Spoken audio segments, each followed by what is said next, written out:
Datuk Vida sebenarnya dah pernah pergi jumpa mak saya dekat kampung. Ya. Cuba jawab kenapa tak balas? Kenapa Datuk tak balas? Jangan sombong ya. Tak ada. Saya rasa Iqbal bercakap dalam ilusi dan khayalan di alam nyata.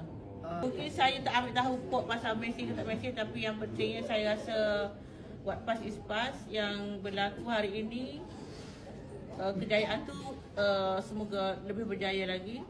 Kejayaan ni di jalan yang benar. Kadang-kadang Tuhan bagi kejayaan itu untuk melihat kita sejauh mana kita boleh jujur betul dalam apa yang kita cakap dan apa yang kita buat. Dia tengah naik sekarang ni.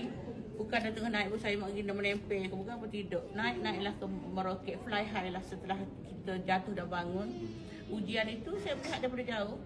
Melalui kaca yang ada royak-royak cerita, tapi saya pun tak ambil pokok. Saya banyak buat hal sendiri saja. So semoga berjaya. Dalam hati mesti ada cinta kan? Aduh. Ada tak sebelum ni? Kalau ada, kenapa? Kita boleh jadi kawan, boleh jadi sahabat. Tak semestinya kita kan nak kahwin kan. So kenapa Datuk pula Datuk tak jawab WhatsApp dia? Macam ni lah. Kalau orang yang berkali-kali buat benda yang tak patut, buat benda yang tak menyakit, terlalu menyakit, sampai satu ketika dia bila diketuk-ketuk benda dia kematu. Kematu dah dia punya kesakitan dan luka yang berdarah tidak nampak itu. Nak tanya Iqbal. Itu. Sekarang ni masih ada perasaan cinta lagi kan kat Datuk Vida? Bukan tak ada, mesti ada agak sikit kan perasaan tu. Saya ada pernah lagi? tengok ya WhatsApp Iqbal merayu dengan Datuk Vida untuk nak berkahwin. Saya saksi. Dan Datuk Vida sebenarnya dah pernah pergi jumpa mak saya dekat kampung. Ya.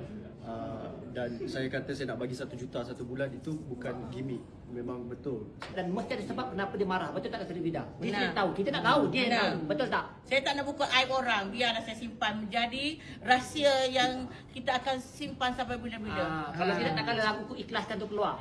Oh benar. Sampai hatimu. Suara saya sedap.